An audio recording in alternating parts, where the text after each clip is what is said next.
بینەرانی بەڕێزی تلویزیونی کۆمەڵە لە بەرنامەی تەندروستی سڵاوی خۆم و باقی هاوکارانم پێشکەشتان بێت بەو هیوایە کە تەندروست بن و مەجای ئەوەیشتان بێ کە بەرنامەی ئەم هەفتەمان بینەری بن.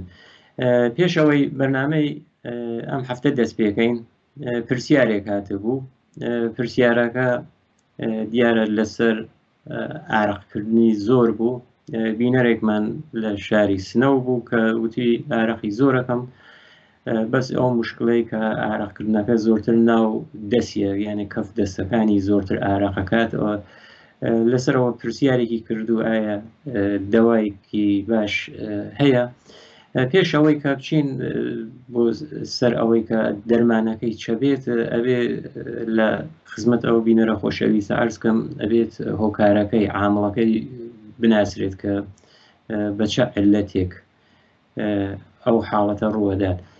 لە بازی حاڵەتە هەیە کە ئەتوانێت ئەو حاڵەتەکە ناو دەست ئارەقەکات مشکڵەکە لە لایەکی ترەوە بێت. بۆ نمونە غودەی تیرویدا، بۆ ئەوە ئەبێت حتمما ئازمایش کرێت کە ئەو غودەی تیرویدا کەم کارۆنۆگە یا پڕکارۆنۆگە ئەوە ئەشی حتمما بەڕەسی بکرێت، یا نەخۆشیگەرێکی تر زەمینەی هەیە وەکو دیابەت کە ئەویش ئەبێت هەر بە ئازمایش بەڕەسی کرێت کە ئایا ئەو کەسە قەنخۆینی ها لە چه ئەنازەیکە.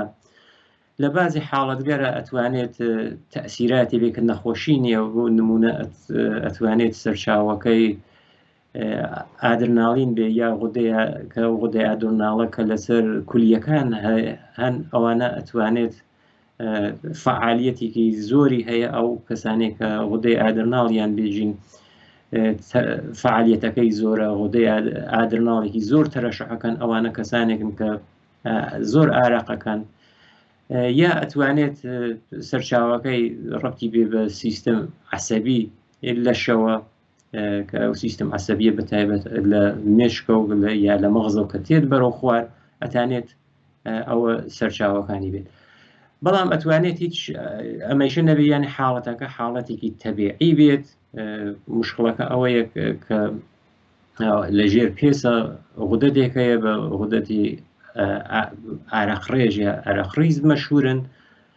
دیارە بەنسبەت ئەو غودەدە لە بازی شوێنە زۆرترن، لە بازی شوێنە کەمن.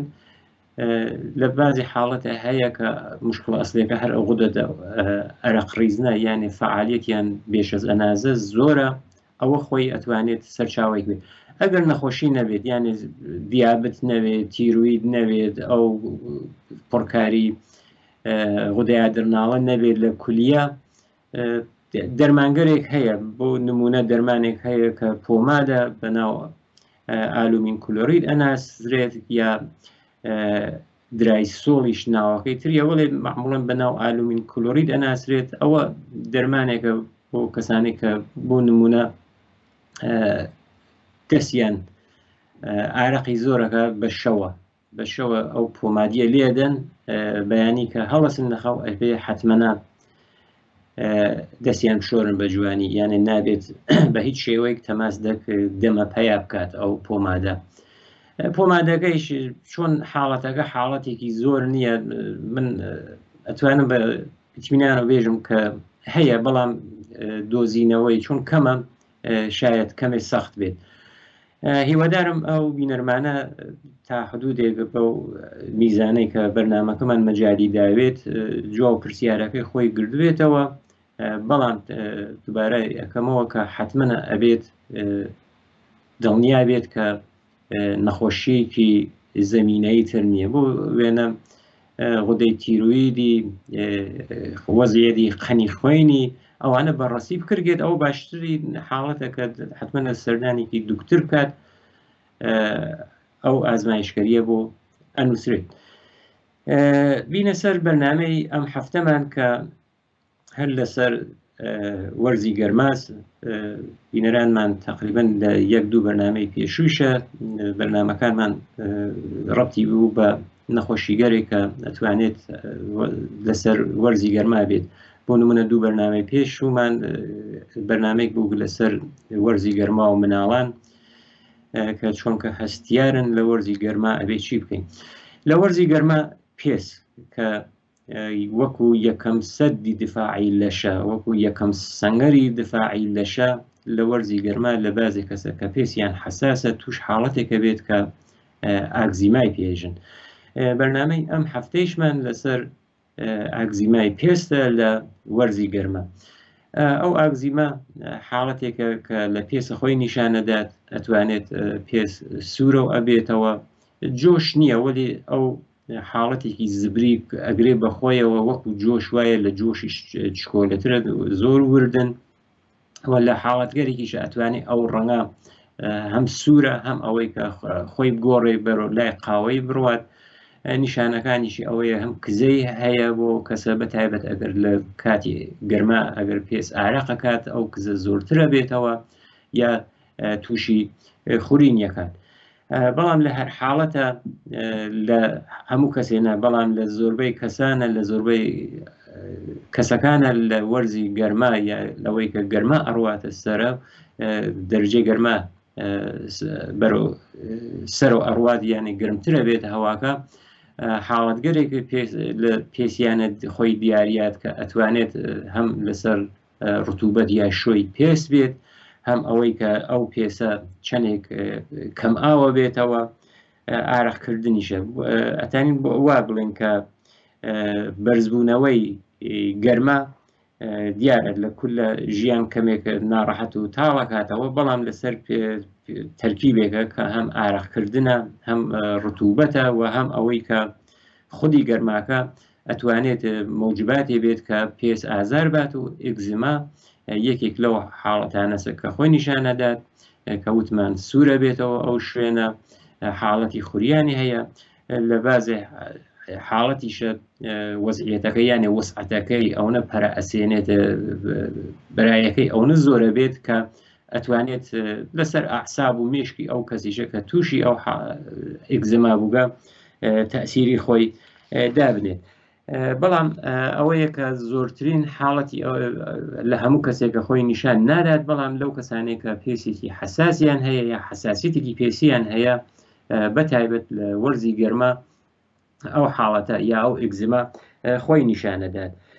پێش ئەوەی کە بڕینە سەر ئەوەی کە بزانین بۆ مدیریەتی ئەگەر کەسێک ئێگزیمای گەر ئەویش لە وەرزی بەهارە چه چارەسەرێکی هەیە، چۆن مدیریەتیکەین، هەر لەسەر پێس ئەوە بڵێن کە پێس یەکەم سەدی دفاعیە، کاتێکە ئێگزیما ئەو پێسە تووشی ئێگزیما بێت وەکو ئەوەی نییە کە کڕیاوێت برینێ بێت، بەڵام ئەو سەدە دفاعیە خۆی زەعیف ئەبێت، یانە احتیماڵی ئەوەی هەیە ئەگەر بەدواداچوونەوەی بۆ نەکرێت، ئەگەر دەرمانی بۆ نەکرێت، دەرمانەکانی کە حتمەنە لە درێژێ بەرنامەکە یا چارەسەرەکانی عەرز خزمەتان نەکەین، ئەتوانی ئەو شوێنە بەرەو عفونەت بڕوا، یانێ ئەو پێسە بە حەد ئێتر خورینەکە زۆرە بێت، پێسەکە ئێتر خەراش هەڵگرێت، قڵیش هەڵگرێت و عفونەت بکات و ئەو کەسە تووشی عفونەت کات. لە کاتی گەرمایشە لە چاو سەرما خۆ دیارە بازێ لە مرۆڤەکان چەندی حساسن بە گەرما، هەر ئەو ئەنازەیشە هەن کە بە پێچەوانەکەی بە سەرما حساسن، بەڵام حساسیەتی پێس زۆرتر خۆی بە گەرما نیشانەدات تا بە ئەوەی کە سەرما بێت. ئارەقکردن کاتێکە وەرزی گەرمایە هاوینە کە هەواکە بەرەو گەرما ئەڕوات ئارەقەکات ئەو مرۆڤە، ئارەق خۆی تەقریبەن مەوادێکی شیمیایی هاتیە، ئەو مەوادە شیمیاییە سودیۆمە کلۆریدە نیکڵە. گەرما خۆی چیەکە؟ گەرما لەسەر پێس تەئسیراتی خۆی هەیە، یەکێکی ئەوەیە کە ئاوی پێس کەمەکاتەوە، یانێ تەبخیرە بێ، بەهۆی تەبخیرە و ئەو ئاوی پێسە پێس چونکە ئەبێت حاڵەتێکی تەڕایی هەر بێت، وشک نەبێت پێس، ئەو حاڵەت ئاوی پێسە لە دەست ئەدەرگێت. لە ناو پێستیشە خانگەرێکن یا سلولگەرێکن بە ناو سلولگەر پێس، ئەو سلولگەریشە تووشی کەم ئاویە بن، چونکە سلولگەر خۆیان ئیشەبێت لە ناویانە ئاو هەیە. لە کاتی گەرما لە وەرزەکانی گەرمای ساڵا پێس ئەو خانگەر پێسە ئاوی خۆیان لە دەستەدەن. حاڵەتێکی تریش هەیە بە ئەو کە وتمان پێس سەدێکی دفاعیە، بەڵام بە سەدێکی ڕتوبەتیش ئەناسرێت، یانێ بۆ ئەوەی کە بتوانێت تەنزیمی خۆی تەنزیمی لەشی ئەو مرۆڤە لەگەڵ هەوای دەرەوە نیشان بدات. بۆ وێنە کاتێکە وەرزەکە سەردە یا بە هەر حاڵەت ئەگەر بایك تون بێت ئەبینین کە پێس حاڵەتی تر لە خۆی نیشانەدات، وەکو تەهویەی لەش، وەکو ئەوەی کە بۆ فێنکردنەوە لە کاتی گەرما حاڵەتێکی تر لە خۆی نیشانەدا. ئەوەی کە پێی ئەڵێن سەدی ڕوتوبەتی، یعنی ئەو تەغیراتەی کە بە گەرمی و سەرمای هەوای دەرەوە بۆ تەطبیقی پێس ئەوە خۆی نیشانەدا. چونکە یەوتمان یەکەم سەدە دیارە ئەو سەدە یەکەم سەنگەرە زۆرتر بۆ عفونەت یا بۆ نەخۆشیەکان نییە، بەڵکو بۆ ڕاگررتنی یا میزانکردنی دەمای لەشە، گەرمی لەشە لەگەڵ هەوای دەرەوە. بۆیە ئەو کەسانەی کە ئیگزەمای پێسیان هەیە حتممە ئەبێت ئاگادار بن لە وەرزی گەرما. ئەگەر ساعتگەرێکە دیارە ساعتگەر ناوڕۆژ ساعتگەر نیوەڕۆ زۆر گەرمە، تاو جێگەی ئەتوانن خۆیان پارێزن، خۆیان بە دوور بگرن لە گەرما ئەوە، چونکە گەرمی هەواکە ئەوێتە هۆکارێک بۆ ئەوەی کە ئەو حاڵەتی ئیگزما خراپترکە. بەڵام چەند خاڵێک هەیە بۆ ئەوەی کە مدیریەتی کەین ئەگەر تووشی ئیگزما بووین، ئێمە چۆن مدیریەتی کەین، چۆن بتانین کۆنتترۆلی کەین کە بەرەو چاکبوونەوە یا ئەوەی کە زۆرتر پەرە نەسێنێت. یەکێک لە ڕێگەکان ئەوەیە کە مەرتوب نگاهێشتن، یا ئەوەی کە ئەو حاڵەت پێسە حاڵەتی شۆی و تەڕایە بمێنێتەوە. چۆنیش ئەتوانین پێسە ڕوتوبەت بمێنێت؟ دیارە لە مەڵهەمگەر یا پۆمادگەرێک هەیە کە بەناو پۆمادگەر مەرتوب کونەنگە ئەناسرێن، ئەو پۆمادگەرە ئەتوانن استفادەی لێکەن لە وەرزی گەرما، دووشکردن، حمامکردن، ئەوانە ئەتوانێت پێس ڕوتوبەتەکەی ڕابگرێت، بە تایبەت دووشکردن. لوسیۆنیش هەیە، لوسیۆنیش هەر وەکو پۆماد وایە کە هەروەکە لەم وێنەیشە کە هاوڕێ هاوکارم نیشانیدا، ئەو لوسیۆنگەریشە کە بەناو لوسیۆنگەر مەرتوب کونەندە ئەناسرن، ئەوانە ئەتوانێت یارمەتی دەربێت. دیارە ئەوەی کە ئەڵێن جلەکە گوشا بێت، فەڕاخ بێت، ئەوەیە کە هەرشی ئستکاک، ئەوەی کە ئستکاکی جل و یا و پارچە و پێس کەمترەوە بێتەوە، ئیگزما کەمتر خۆی نیشانەدات. معمولا توصیەیەکی تریش often triggered by environmental factors, common causes include لیباسێکە سێنێت ئەو لیباسە تازەیە، یعنی لەبەر نەکراوە جلەکە تازەیە، ئەوەیە کە نایشۆرێت و لەبەر یەکات تا پیسەوێت دوایی ئەیبا بۆ شۆردن. تەوسیەک هەیە کە ئەڵێت ئەگەر جلێکمان سند حتممە بیشۆرین، یعنی دروستە تازەیە بیشۆرین، چونکە مەوادێکی شیمیایی هاپیەوە بۆ ئەوەی پاکەوە بێتەوە لە ئەو مەوادە شیمیاییە.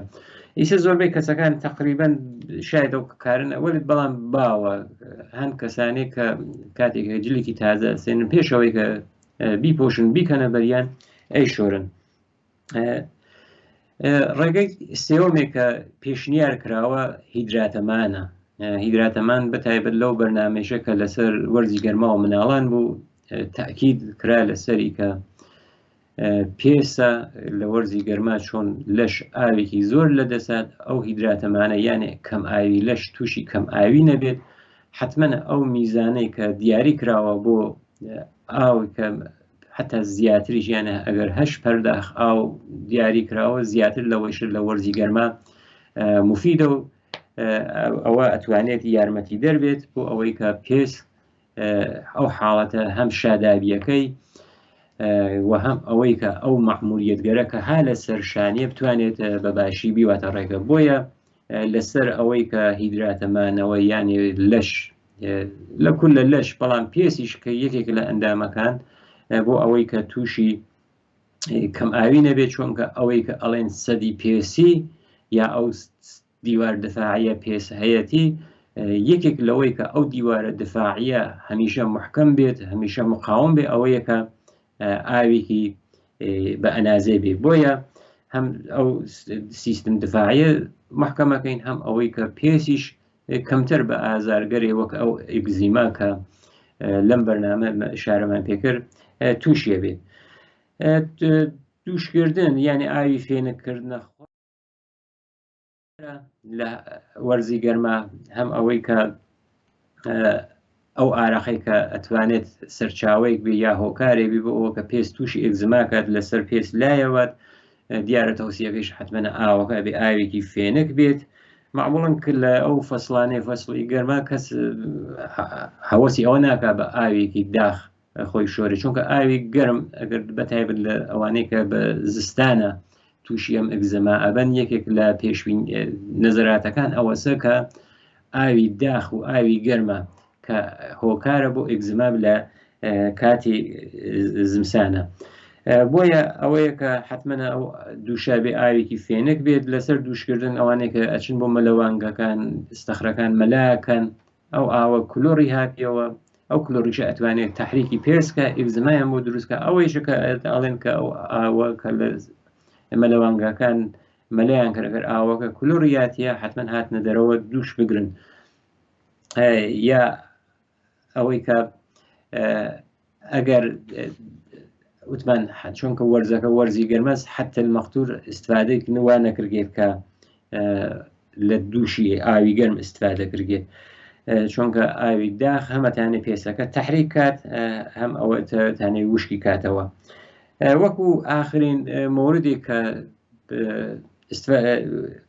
تاکید کراوە لەسەری ئەوەیە کە کەڵکوەرگرتن لە فێنکەرەوەکانە ئەوانە ئەتانێت پێش فێنک و کاتەوە پانکەس کولەرە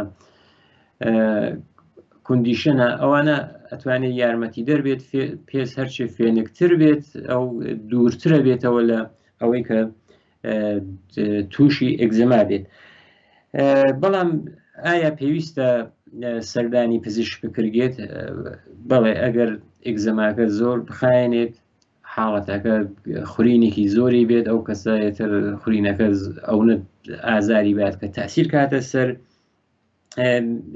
ئەعسابی ڕەوادی ئەزیەت کات ئەوەیە کە حتممەە ئەبێ سەردانی پزیشکە ئەگەر تووشی هەڵاوسان بێت ئەو شوێنێکە ئەگزیمای گرگە یا ئەگەر تەرەشحاتێکی لێ خارجە بێت ئەو شوێنە ئەوانە کاری ئەبێ حتممەە سەردانی پزیشکە بەتایبەت سەردانی ئەگەر پزیشکی پێسیش کات ئەوە یارمەتی ترە یارمەتی دەرە وەکو ئاخرین موردیش کە من ئەرزی خزمەتی بینەرانی خۆشەویستمانی بکەم ئەوەیە کە هەموو کاتێک ئەو حاڵەتە سووریە کە ئێمە ئەیبینین لەسەر پێزە ناوێت بڵێن کە ئەمە گەرماس و ئەوە ئێگزماس بەڵکە ئەبێت جیا بکرێتەوە لە نەخۆشیگەر تریش بۆ وێنە نەخۆشی هەیە کە جۆرە کرمێکە کە ئەتوانێت بڕواتە ژێر پێست ئەو حاڵەت پێسە ئەو ڕنگۆڕینیە هەم خارش هەم ڕەنگەکەی بەرەو سوورەوەی دروست نیشانەکانی وەکو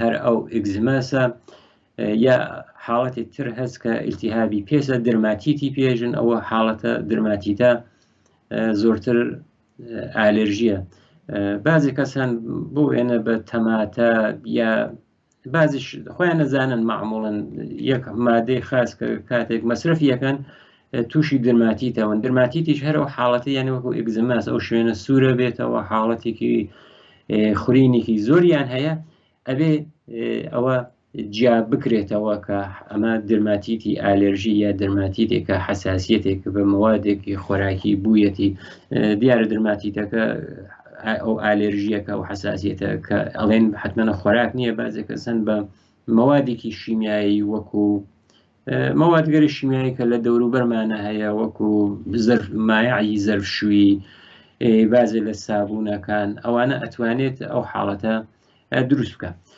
بینەرانی خۆشەویست هاتینە کۆتایی بەرنامەی ئەم جارەیشمان هیوادارم کە جێگەی ڕەزامەندی هەموو لایەکتان بوێت لەلایەن خۆم و باقی هاوکارانم تا پێگەشتنەوەمان لە بەرنامەیەکی تر ژیانێکی پڕ لە سڵامەتی و تەندروستیتان بۆ بە ئاواتە خوازم.